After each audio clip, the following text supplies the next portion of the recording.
We have a fabulous guest coming in today. We'll be bringing her onto the show very soon. Her name is Sid. For those that you want to do a bit of research, you can find her website at Sid's Circle, which is cyдcircle.com. Sid's a noted and highly regarded clairvoyant. She's a spiritual advisor. She's a speaker and author as well. But Sid's fascinating. She's got a long history of work where she's done all sorts of cool stuff, including she's got a really amazing sort of testimonial history in assisting law enforcement as well. And bravely, which I think is brave of anyone with a gift like this, she's offered to do readings for our callers if they want to call in and help people out with that today. So if you're interested in calling in later on with Sid, write the number down now so you've got it. I'll get you to spit out the numbers, Mont. Oh, good. I get to practice for my shows. If you'd like to call into Inspired Perspective, the number is 347-688-2902. That number's slower, 347-688-2902. Or Freedom Screen on Skype, if you're on Skype. I would recommend Skype. I hate Skype as well. But anyway, let's keep going. That was Freedom Screen on Skype. Yes. There was a slight stagger in Monty's Monty's elocution there. Well, I think it's 2015, so... Sid's actually come to us. She was recommended by a great friend of mine who's an amazing lady. And so this is going to be a fascinating call. It was... or a fascinating interview to bring on. She's an amazing lady. So that's going to be great fun later on.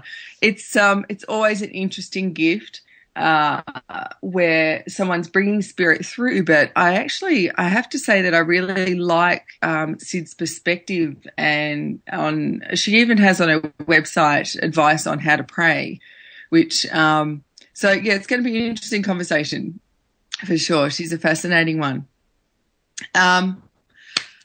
Leslie, are you going to dive in and have a reading, or is that You know what? Yes. Oh, I'm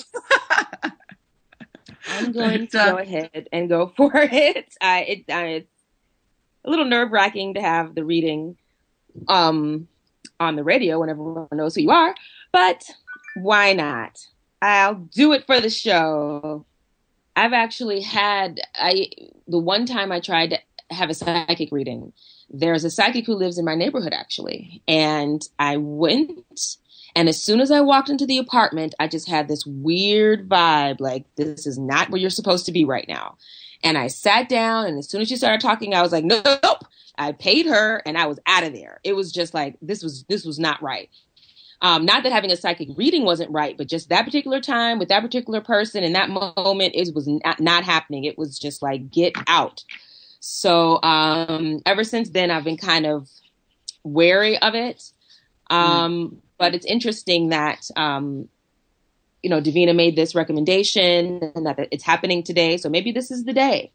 And everything will just align. And I have, done some research on her, and I love her ideas about prayer, about gratitude and knowing and thankfulness.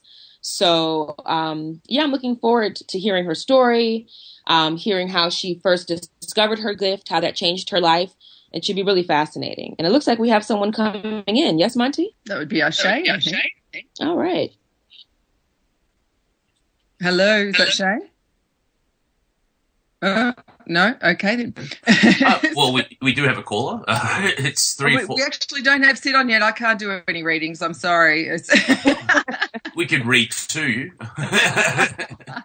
I was actually going to have a quick chat before Sid does come in to just about I'm the opposite, Leslie. I actually have, my work around the world is a convergence between the science and the spiritual. And so I get to deal with all sorts of amazing spiritualists, New Agers, you name it, all around the world. I have a ridiculous amount of unsolicited readings. People that come into my clinic will try, as I walk through the waiting room, will offer to do a reading on me. I get them all the time, Liz. So I'm actually quite the opposite. I'm not the opposite. I'm very much I guess I've become very discerning as to what can happen. And along the years, and I think we'll ask Sid about this too. But my advice to people when it comes to the difference between a psychic reading and anything clair, like a clairvoyant reading means, it's a clairvoyant, clairaudient, clair reading of it is a through connection of spirit, whereas a psychic reading tends to be a reading from the whole presence of the individual. And so whenever you have like a psychic reading, it tends to have a certain taint of the experience of life of the person giving it to you. That's fine. I mean, some psychics are still extraordinarily gifted in what they're doing. You just have to understand that if they had a fight with their boyfriend that morning, that might affect the reading. That might come through in the reading because it comes from their whole presence in terms of the life that they're in right now. Where a clairvoyant or clair any of it, clair all of it, claircognizant reading, any of those tend to be a through connection where it comes through the person as a conduit. And is a through connection with spirit or source or creator or God or whoever you'd like to call it. And so I tend to be, as I said, I get a lot of with people at work and everyone coming through. I tend to get a lot of unsolicited readings, and over the years I've just learned to take on what I want and what I don't. I'll often listen just to be polite. But it's the unsolicited ones that I find probably more offensive. Because I think it's good of you to listen, though, because, I think, as therapists or psychics or clairvoyants, I think, part of it is about getting permission from the individual before you do anything. Yes. Because I think, if you're going into someone's personal energy field, then it's nice to be able to ask permission first before you do that. And I think a lot of the really good ones won't read for you unless they have your permission to do that. So, that's something that I would just be very wary of. I've got a funny story from when I was about 22 or so. I went to this fair with my family, and my uncle wanted to go into the psychic tent, which we found absolutely hilarious at the time because we thought, he's quite a kind of straight gentleman, and we thought, why the hell does he want to go to a psychic tent?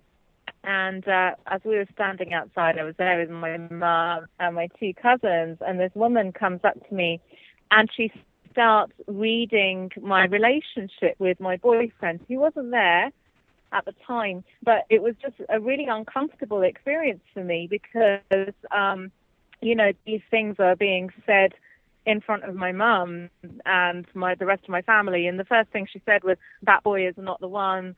Just make sure you don't get pregnant by him.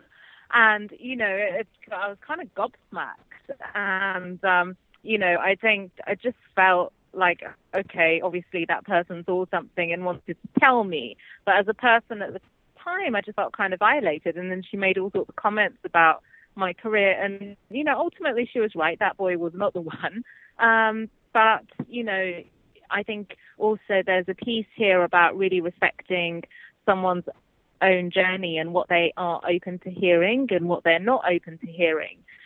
And I think a lot of the really good intuitive readers, and I know quite a lot of them, and some of us don't call ourselves readers but have this gift, will also be careful to balance that with who's in front of them and what is appropriate to tell them, and do it in a way that really empowers them rather than being a disempowering drug, as it were. Yeah, it's look, it's always really interesting. I agree about the permission thing too. That's sorry, everyone. The beautiful Shay Ellie has joined us. Hello. I should mention. Oh, before I go any further, too, apologies coming through from our beloved Sandy Hedenberg over in Jersey. She is absolutely pushed to the wall with her bookings and scheduling today, so she was unable to join us today. But huge love to her because I know she's doing something brilliant where she's advocating for some people today. It's very powerful what she's doing. So go, Sandy Sam.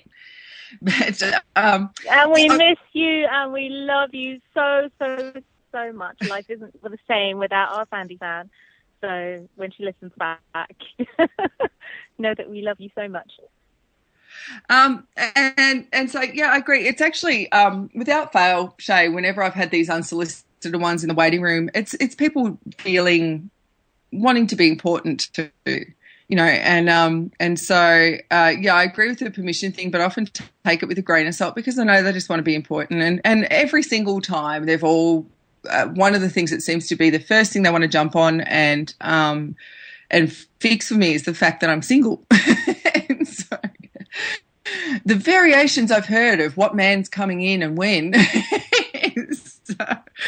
is quite, yes, it's quite varied. But I've had that quite a lot as well. I think the funniest I had was it was actually a Vedic astrology reading, and I think Vedic astrology is amazing. So this wasn't a particularly good way of delivering it, but another fun story was someone that said to me, according to your chart, you should have got married at 27. She goes, were you single at 27? I said, no. And she said, oh, okay, so that guy that you were with, that was the one you should have married. And she's like, what happened to him? And I'm like, well, I broke up with him. He definitely wasn't the right person.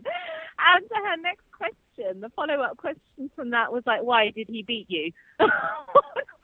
Oh, of course. Of course. I mean, otherwise, why would you break up with someone? So that was pretty hilarious, I thought, It goes back to my point about, just being careful what you deliver to people, for psychics and non-psychics, because we do carry a lot of judgments about life. And, some judgments are good. I think, we definitely need to make judgments about maybe who we go out with, who we hang out with, what we do with our life. But, when you're placing that judgment onto the context of someone else, like, how can you say that from a place of love? Or how can you say that from a place of true neutrality or something like that? So, in that scenario, I mean, thank goodness I'm the type of person who just actually found it hilarious. But, I dread to think what people are being told sometimes. Well, yeah, this is something that you see all the time. Well, you can imagine I see it a lot with patients that, a doctor will say to them, you've got 6 weeks to live, and they will die 6 weeks to the day. They take it on board, they own it, they believe it. And unfortunately with psychic readings and clairvoyant readings, people can do that too. One of the things that you always hold, and I hope everyone's listening, you always hold the power of whether or not, you always have choice. You don't have to take on what they say. Like Shay, she could easily give up on the fact that she's not going to get married because she missed that. Well, my next lucky window, I was told by the same reader that I must not get married until I'm 42 years old, because anyone that comes in before then is an utter disaster. Oh, God. Oh, well, we're not going to own that. Wow. Let's let that go. Good Lord. No, we're definitely not going to own that. The whole thing was hilarity from start to finish, I have to say. I do have... I'm not 42 yet, so... Yeah, no, you've got a while. You've got a bit of a wait there. You've got some serious playtime before you get there. I know. Oh, dear. Yeah, look, I've had one of the most powerful readings I had was when I was in a phase of my life where I wasn't at all spiritual. I was working around the world for an American company in the health and fitness industry. I was rehabilitating elite athletes all around the world. And we were in this, where were we? Oh, I can't remember now. We're in some back town out in the middle of nowhere on a Sunday morning or something, and I was in the office. And a gentleman walked in with a turban on his head in a town where that just did not fit. And said that he needed to speak to me, to the receptionist and everything out the front. And maybe that's when someone has the gift.